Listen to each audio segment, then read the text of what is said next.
Olá, aceitando o desafio do nosso editor-chefe, o Romeu Sérgio, eu vou aproveitar a presença do Pedro Lopes, meu grande amigo, meu grande mestre, e conversar um pouco essa nossa convivência, porque a nossa amizade tem exatamente o mesmo tempo do início desses trabalhos que resultou nessa enorme exposição.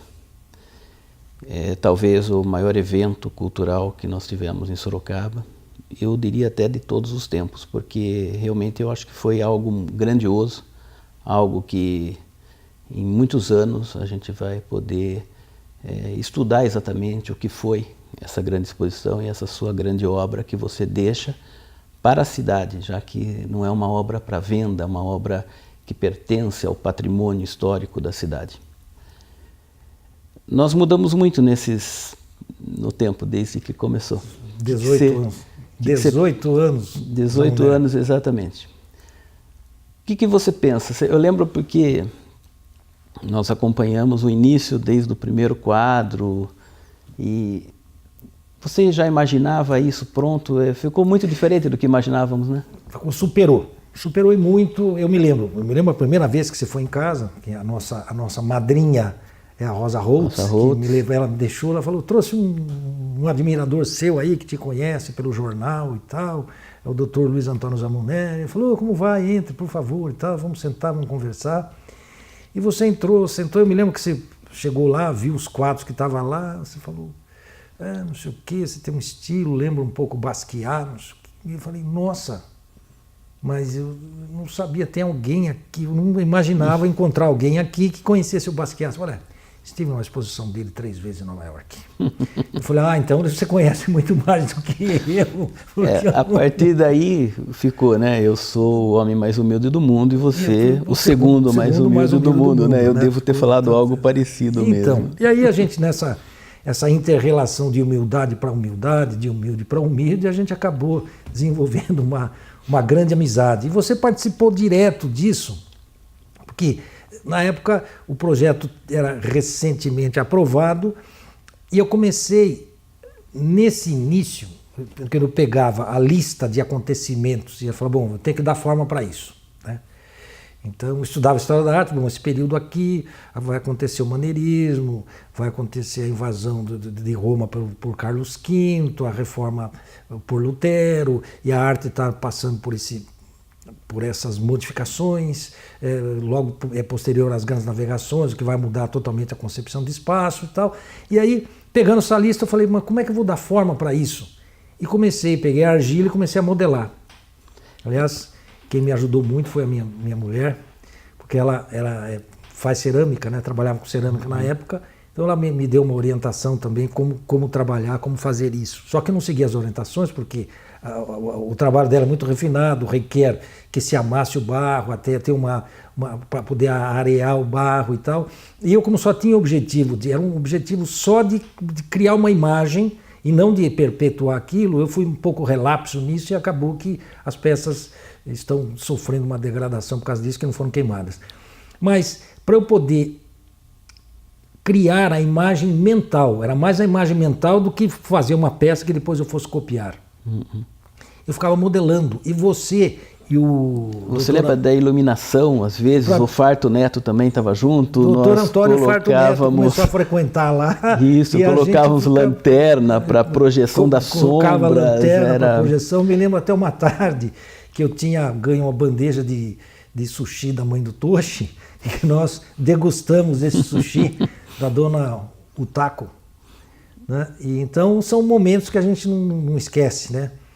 E nesse momento você e o Antônio Farto entraram no ateliê e passaram a conviver, né? Passavam toda semana lá. Teve épocas assim que eu acompanhei dia a dia, né? Eu Acompanhei passava, dia a né? dia. Porque eu estava muito próximo à casa da minha sogra, inclusive eu passava ali, virou quase uma... Morava 2 quarteirões ali, né? E aí... Você subia, passava lá, você filmou, inclusive, a Fernandinha. Minha filha, né? Fernandinha fez alguns filmes na época. A Fernandinha fez um filme eu pintando o primeiro trabalho. O primeiro Certeza trabalho, Sem Saber. que é um documento hoje, né? É um documento hoje da... Eu me lembro até uma noite que eu estava pintando a floresta da Mata Atlântica, e você me ligou para ir jantar na sua casa, a gente foi lá e assistiu um filme do Jacques Tati, meu tio. Ah, o meu tio, exatamente, eu lembro, e você ainda me falou que a minha casa lembrava um outro filme, que era do Jabor, né, que a gente tinha colocado, lembra que a gente ficou conversando, olha, parecia, é bem interessante. Eu lembro também algumas histórias assim, que tanto você quanto todas as pessoas à sua volta passaram a se interessar muito pela história da arte através do seu trabalho. E eu mesmo tive que ler muitos livros. Eu lembro que quando eu chegava com uma exposição diferente, alguma coisa, não sei se você vai lembrar disso, que tinha um artista alemão que eu tinha assistido a abertura, fui falar com você, que era inédito, e você já tinha o livro, e estava nos livros atrás. Eu falei, não, Pedro, você não tem esse livro porque é muito recente isso e tal. Ele falou assim, não, você conhece uma parte dos meus livros, você já está no nível para conhecer a segunda parte, e abriu a estante e pegou o livro. Tinha uma estante secreta. É esse artista, ainda você me corrigiu, você falou, pronuncie direito o nome dele em alemão. Foi muito interessante. Aí, naquela você quase virou. Você ficou tão humilde, quase ficou os dois, mas... Mesmo grau de humildade. Mas foi interessantíssimo, porque eu lembro que era um artista absolutamente desconhecido para o público brasileiro e tudo mais. E você já tinha o livro, já tinha anotações no livro, aqueles papeizinhos que você colocava, criticando, falando os pontos positivos, negativos. E tinha uma característica engraçada, porque eu sempre lia os seus livros, né? E ficava tentando imaginar por que você tinha sublinhado algumas coisas. Eu grifava tudo. Você grifava algumas coisas que eu olhava, mas isso não tem sentido, e você grifava com cores, fazendo relações, né, de um capítulo com o outro, de um artista com o outro, e eu ficava buscando aquelas relações. Às vezes eu perdi um tempo, aí chegava para você e falava, não, eu cheguei à conclusão que não tinha mesmo uma relação, e é por isso que eu vou mudar isso, nem eu sabia, bem interessante. Naquele momento eu lia, ficava empolgado, grifava. Depois eu nem sei porque eu grifava. Você mudava. Passou o tempo. Tem uma coisa interessante aí, um dos nomes dos quadros, a melhor definição que eu vi de fé foi no livro do Hauser, não a História Social da Literatura da Arte, mas o livro O Maneirismo. Que o Hauser foi levantou a grande bandeira do maneirismo que estava esquecido. O maneirismo era visto como coisa menor, era visto como uma decadência da Renascença. E o Hauser, assim como o Wölfling lá, ele resgata e faz apologia do Barroco, faz todo um estudo do significado do Barroco. O Hauser vai fazer sobre o maneirismo. E nesse livro do maneirismo, o Hauser define fé como certeza sem saber. A fé é certeza sem saber. Até uma vez você fez um trabalho, lembra? Você falou de fé raciocinada. Eu falei, eu discordo de fé raciocinada. Porque se é raciocinado, se já é concluído, não é fé. Isso é certeza. Para mim, fé é certeza sem saber.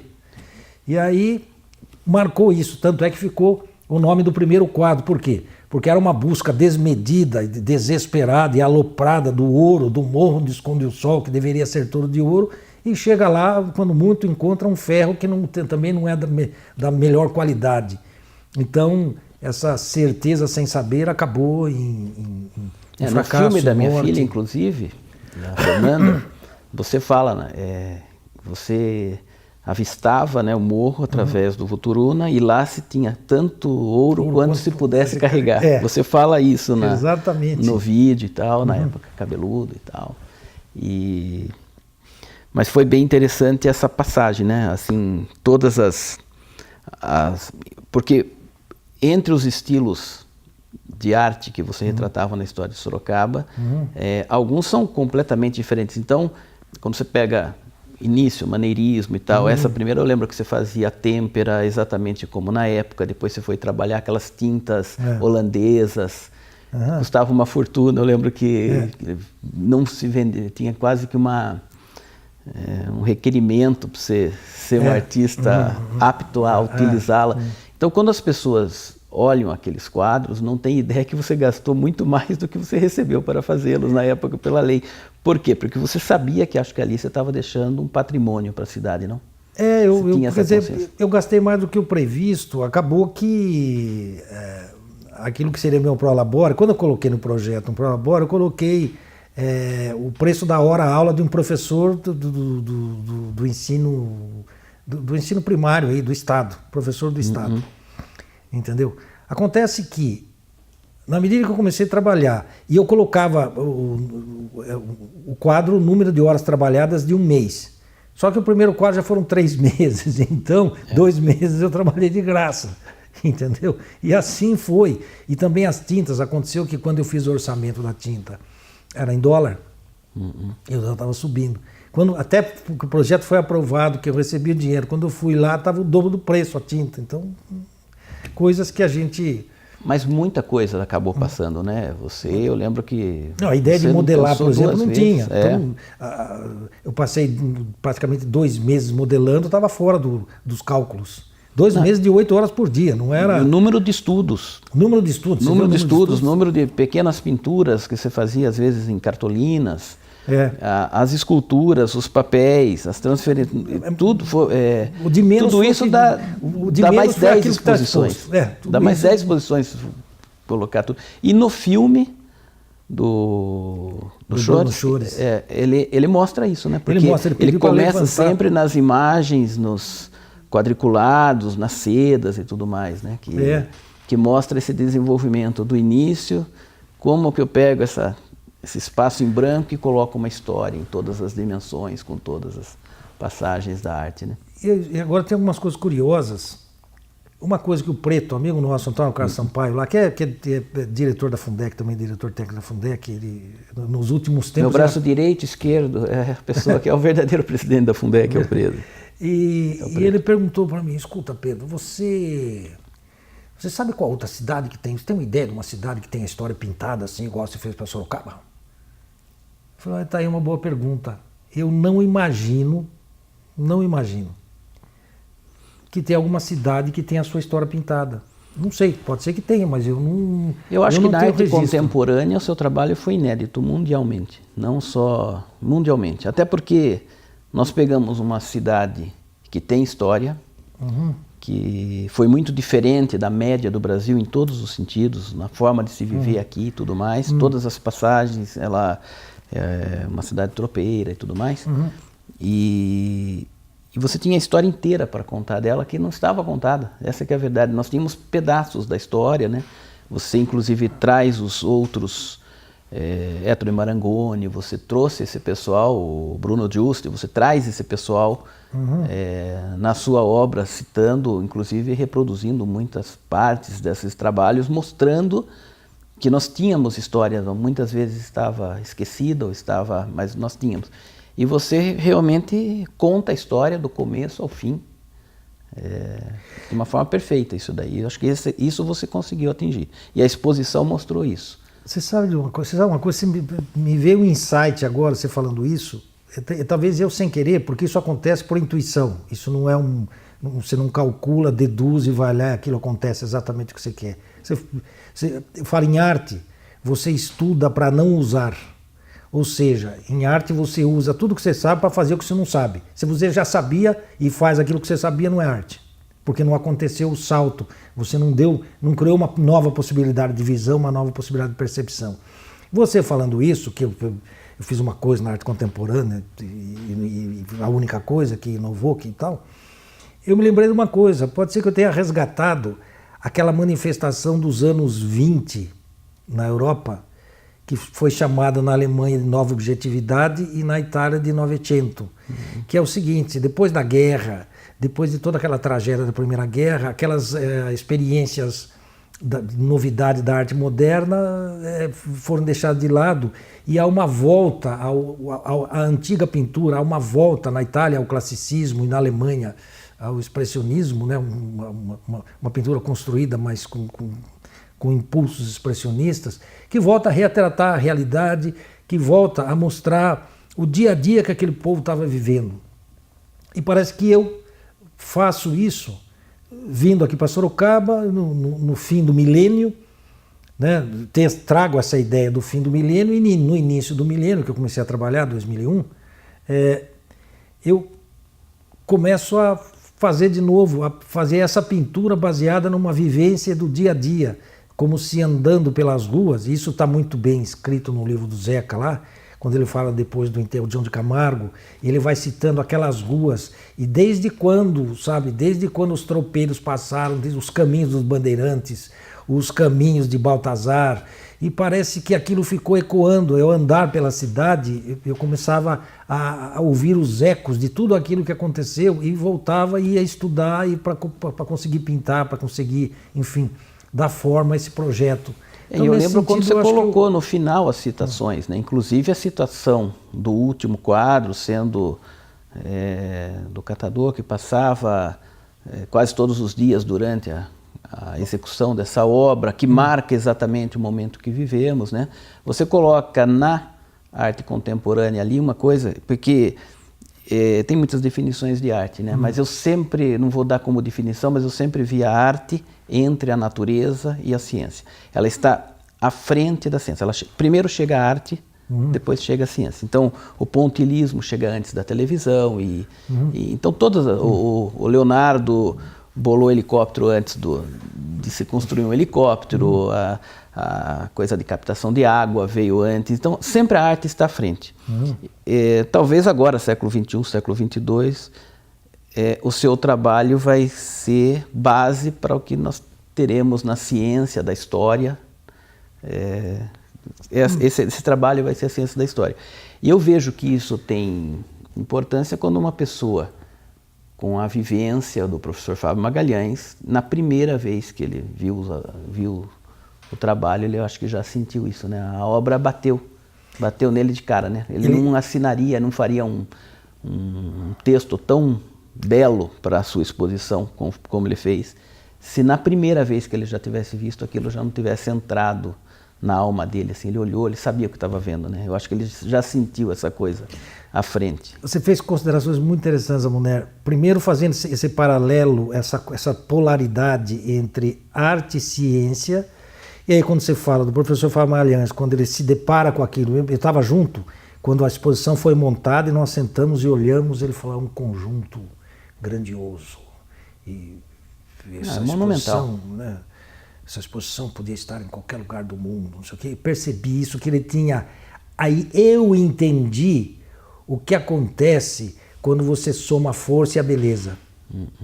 O resultado dessa síntese, entendeu? Que é a história da criação. É a história da criação do mundo, não é a história da criação do mundo, no sentido de que o mundo cria-se a cada segundo, é um processo. Tanto é que foi passado. A ideia também, que está mais explícita no último quadro, é da história como um contínuo, como um constante vir a ser. Ela nunca se fecha, a história não é o que aconteceu, ela continua, assim como a criação, ela continua acontecendo, o Gênesis, o Bereshit, o no princípio, ele continua acontecendo, porque esse momento está além de tempo e espaço, então não tem passado, futuro, é um eterno presente que vai se modificando. Também ali, na medida em que você pode estar ligado àquilo, e aquilo suscita infinitas interpretações e visões, ele repete esse processo. Né? Eu lembro assim, o Giotto talvez tenha sido um ponto final do artesão para virar o intelectual artista. E quando ele pinta a capela, faz ali em 1303, 1300 e pouco, ele deve fazer ali o primeiro storyboard do cinema. Eu acho que você fez o primeiro storyboard agora da história da arte. Eu não lembro de ter visto nada parecido, contando uma história com tanto conteúdo, mas você sabe muito bem que eu gosto muito mais me capta muito mais a forma do que o conteúdo, né? Você conseguiu fazer numa forma um storyboard da arte, da história da arte, a partir de Giotto até o que nós estamos hoje. O que vem daqui em diante, não sei. Talvez essa coisa, o próprio Fábio Magalhães ser o curador, e num momento em que curador hoje assume o papel de artista, né? Porque muitas vezes um curador hoje ele reúne várias obras de vários artistas, vários intelectuais e forma uma terceira obra, essa sim, que muita gente ainda está... Hoje o grande artista é o curador. O grande artista é o curador. Ele faz uma obra maior com outra, ele junta obras para fazer a obra dele, que é a coisa eu acho que a Cristina e E o Fábio, quando conseguiu unir e fazer a exposição da forma que foi, para alguém que já fez a curadoria de um Caravaggio aqui no Brasil, eu acho que ele percebeu que ali estava começando uma nova fase que talvez a gente vai entrar na arte, que ninguém sabia essa arte contemporânea para onde vai, se volta à pintura, se performance, ali reúne tudo, né? Ali faz qualquer outra coisa parecer trabalho de educação artística. Isso está contido no texto dele, né? Ele falou que inclusive gostaria de escrever muito mais, que ele tem plano de que ele escrever um livro sobre isso, porque todo esse processo, ele ficou interessado, ele ficou ligado nesse processo, né? E quem captou bem isso também foi o Bruno Schores com o filme. Sim, perfeito. O filme foi maravilhoso. Quando ele pega a câmera movimentando em cima daquelas peças, daquela escultura, ele cria um fundo para aquilo, a iluminação que ele faz, depois aquela câmera correndo sobre os desenhos e a passagem de uma cena para outra, de um quadro para outro. Aquela sua imagem com aquela barba, aquela voz solene contando a história também ficou. Depois o fundo musical também, que ele vai pegar Vila Lobos e sim. vai utilizar aquilo. Então, aliás, durante a execução você usava, né? Você ouvia as músicas, lembra disso? Durante a execução eu via Vila Lobos também. Você ouvia as músicas. Tanto é que teve um filme também que fez o Macarrão fez um filme, né? Você lembra? Você lembra que você até junto com esse filme passou também o filme da Fernandinha. E também estava lá o disco, estava lá o CD do Vila Lobos lá. Eu preciso pegar de novo o filme da Fernandinha, a gente avaliar novamente aquilo. Vamos fazer uma sessão. Fazer uma sessão, até uma análise crítica da onde... Porque eu pensei mais isso, quando estava se fazendo aquilo, aonde chegaríamos, né? Você falou isso na época. Aonde chegaríamos com isso, né? Falou, isso aqui é um documento que vai ficar, ninguém tem isso aqui, bom dia, alguém vai querer saber como é que você fez isso. Não, mas eu digo em relação ao trabalho também, né? Falei, esse trabalho... Sabe quando você olha e fala, isto é um trabalho que vai ficar, ele vai extrapolar... Você sempre falou isso. Um quadro, ele vai extrapolar algo assim. Você sempre falou isso. Me lembro das reuniões que teve, numa das tentativas de fazer a exposição, reunião que teve com o secretário da Cultura daqui, o antigo secretário da Cultura e com todas as pessoas que eu converso, assim, de arte, eu sempre cito isso, sabe? Eu tenho amigos que colecionam arte, tenho pessoas que eu conheci agora, tem pessoas... E eu sempre cito isso. Falo, olha, tem algo acontecendo na história de arte contemporânea que eu acho que ainda não é todo mundo que descobriu, mas essa exposição mostrou. Chegamos longe, Pedrinho.